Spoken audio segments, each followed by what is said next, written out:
Hey, what's up guys? Mike Kramer here. Today's video is 5 mistakes all affiliate marketers must avoid. If you don't avoid these 5 mistakes, you risk losing tens, if not hundreds of thousands of dollars, putting your reputation and your business at risk. So I still see it all the time. Most people are doing affiliate marketing wrong. That's why they're not making money or not making much money. Whether they just started doing affiliate marketing or have been doing it for a while, I still see people making expensive mistakes. Mistake number 1. So mistake number 1 is promoting too many products. I know there's some daily deal sites out there where they post 50 or 100 links a day, but it's a very active business model and you're not really targeting a consumer in a niche. You're kind of just throwing 100 darts at the wall every day and hoping one of them hits the bullseye. It's a very active business model and I don't like it. It's not a great way to scale or build passive income. Active is bad, okay? Mr. Mackey, okay? But even for all other affiliate marketers, I often see people promoting just too many products. This is a major problem because it's going to confuse the customer, and a confused mind never buys. So it's really the last thing you want to do to your potential customer is confuse them. You want to drive them to a certain small suite of products, or even one product that you highly recommend, that you use yourself and have tried. You're going to make a lot more money with a lot less work. On top of that, you're going to be promoting things you use and believe in. You're not going to confuse the customer then, and you're going to make more sales. If you're not focusing on just a handful of products or services, it's very difficult to send a consistent message about why those products are so great. You're going to have what's more of an arbitrage business where you're just saying, oh, hey, today, check these 10 to 100 things out. Tomorrow, check these 10 to 100 things out. I would argue you're not going to be targeting really one audience with that, like a niche customer audience. So you're not going to get as many sales as if you went niche and focused on less products.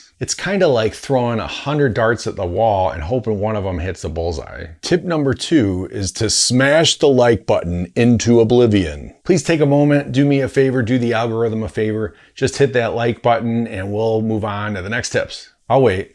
No, really, I'll wait. The real mistake number 2 is promoting competing products. You never want to promote competing products. Again, it confuses the customer and a confused mind never buys. So if you're promoting competing products, the customer doesn't know which one is better and which one you're actually recommending. So imagine if you asked somebody for a recommendation to solve a specific type of problem and you said, well, you should get product A or product B or product C. Well, D might help you too. That person's gonna run, ask someone else, you lost the sale. So you need to avoid doing that. Let's say that you had a similar product. I'd say the closest you can get is to recommend different price points. So things that are under X amount of dollars versus things that are a higher budget or something like that. But never recommend competing products. They're gonna think you're just pushing products and you don't actually have a recommendation, which is absolutely what we want to avoid. Instead, look for complementary products, things that enhance or enrich the experience for the main products that you're promoting. So it's not just about the perception, it's that the right way to do this business is to actually make recommendations on things that you'd recommend. And the best type is a digital product or service. Mistake number 3 is not capturing lead information. You always want to capture lead information. The best way to capture that is through a funnel or some sort of form. But the reason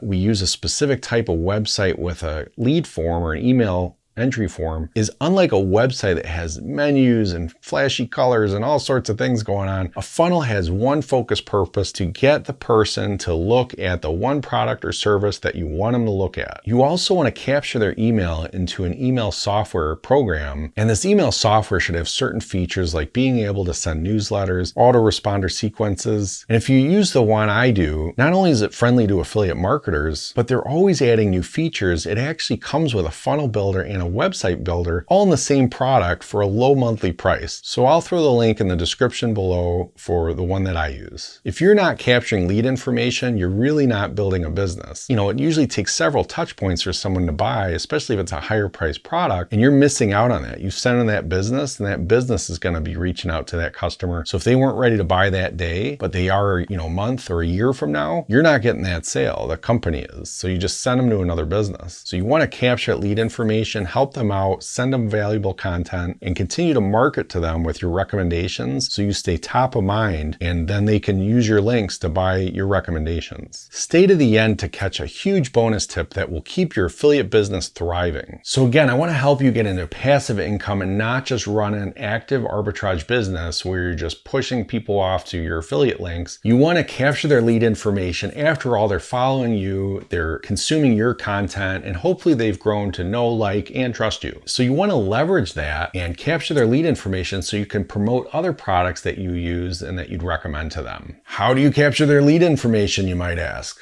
The best way to capture their lead information is to use what we call a sales funnel. So you could just have a website with a form in it. You can use the product I use to create forms to put on your website. And they even have a new website builder included as a new feature, all for a low monthly price. So check that out. I'll put the link in the description below. But you want to have a form that's collecting their email info. So when you're posting your link, the link should really go into your sales funnel. And the sales funnel is really just something that's pre-framing the offer, saying why it's great, why you recommend it. You could have a video there, but you want it to load fast. So I usually tell people to avoid that and just have great copywriting text there. And just a very simple way for them to opt in and just put in their email address. If you give them too many things to put in, phone number, all this and that, they tend to shy away and run. So you want to make this offer so irresistible to somebody in your target that they'd be happy to put in their email address. Then they go on to the affiliate link. In most sales funnels, you would send them to your, what we call a bridge or thank you page, where you do a video and talk to them and build that relationship, send them off to one or more products. So you don't need to get that complex when it's just smaller products or low ticket products that you're promoting.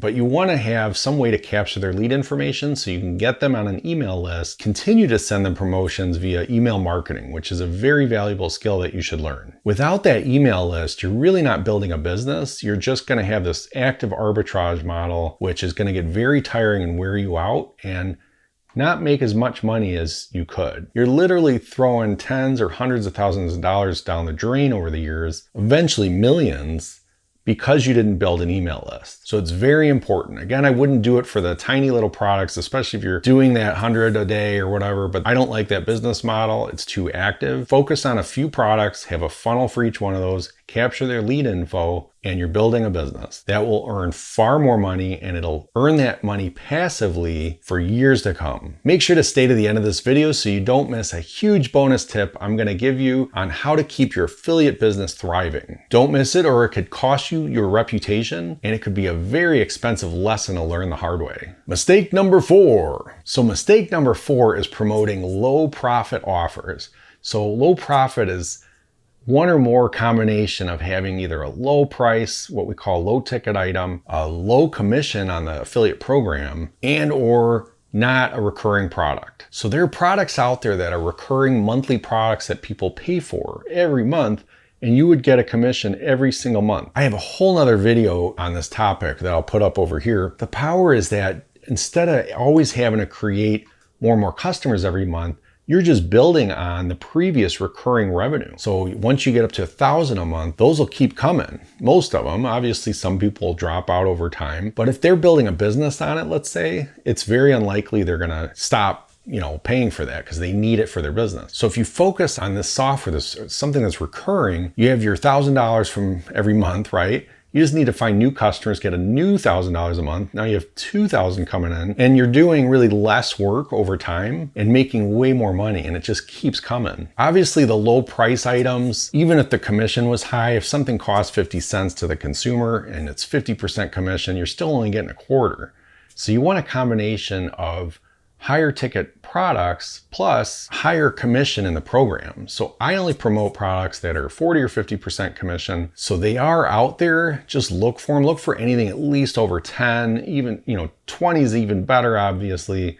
But again, I find products that I love that have a 40 or 50% commission. It's usually because they're a digital product, and that's why they're able to offer, because they have so much more profit margin since they made their digital product once, and it can just keep selling as many times as possible. There's no cost of goods sold like there are with physical product. Mistake number 5. So mistake number 5 is only using an active business model for all of your affiliate marketing. This is a combination of some of the previous mistakes I mentioned, as well as any number of additional mistakes that could be made that would lead to you having an active business. A lot of people don't realize that's what they were building, and they could have been building a passive business model all along. I often recommend a combination because an active business model is often the fastest way to make money for a beginner, but I highly recommend building a passive income business alongside that. Same business, just different content or different methods. For example, by not capturing lead info, by not promoting recurring revenue product, by only focusing on active Facebook group or posts or TikTok only, and that's it, you're setting yourself up for a very active business model where the day you stop producing content or stop working in that platform,